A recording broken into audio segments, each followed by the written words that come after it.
passe immigration Algérien-France. Marine Le Pen clame haut et fort que la porte de son pays est grande ouverte devant les Algériens qui, selon elle, y entrent et s'y installent avec une facilité déconcertante dans un cadre d'immigration qui leur est, d'après toujours la dame à la tête du RN, ex-FN, très peu exigeant. Invitée sur Radio Europe 1 mercredi dernier, Marine Le Pen, présidente du parti de l'extrême droite Rassemblement National, RN, a dénoncé l'immigration qu'elle dit massive en France à partir de pays musulmans, comme étant un levier du terrorisme et taxe celle des Algériens de la plus facile de toutes. Marine Le Pen répond à une question en particulier.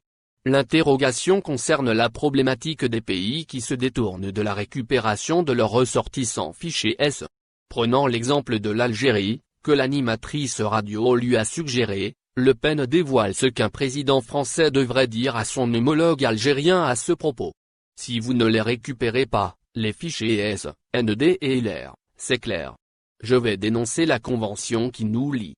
Et qui fait que l'immigration des Algériens vers la France est probablement l'immigration la plus facilitée, affirme-t-elle.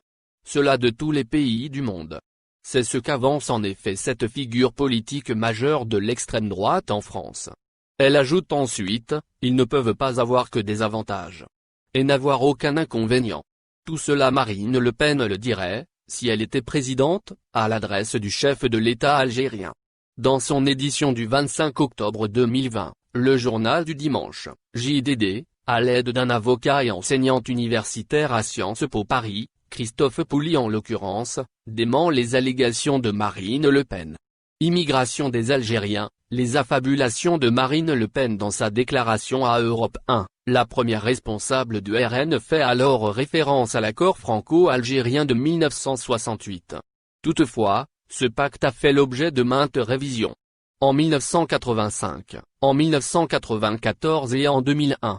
En comparaison avec le Code de l'entrée et du séjour des étrangers et du droit d'asile, CESDA, qui régit l'immigration des autres nationalités, l'accord cité plus haut est moins avantageux. De plus, les lois de 2006 et 2007 portant sur l'immigration choisie excluent les Algériens. Ceux-ci, contrairement aux jeunes diplômés des autres pays, n'en bénéficient pas. Le spécialiste en droit explique aussi qu'une trentaine, 30, d'accords favorisant la circulation des personnes avec d'anciens protectorats ou colonies françaises existent en plus de celui avec l'Algérie. Avec notamment, en guise d'illustration, la Tunisie, le Maroc ou la Côte d'Ivoire. Ainsi que des pays de l'Europe de l'Est. En outre, les étudiants canadiens ou néo-zélandais possèdent beaucoup plus d'avantages que ceux algériens. Les Algériens sont, par conséquent, loin d'être des VIP de la politique migratoire française. À l'inverse de ce que prétend Marine Le Pen.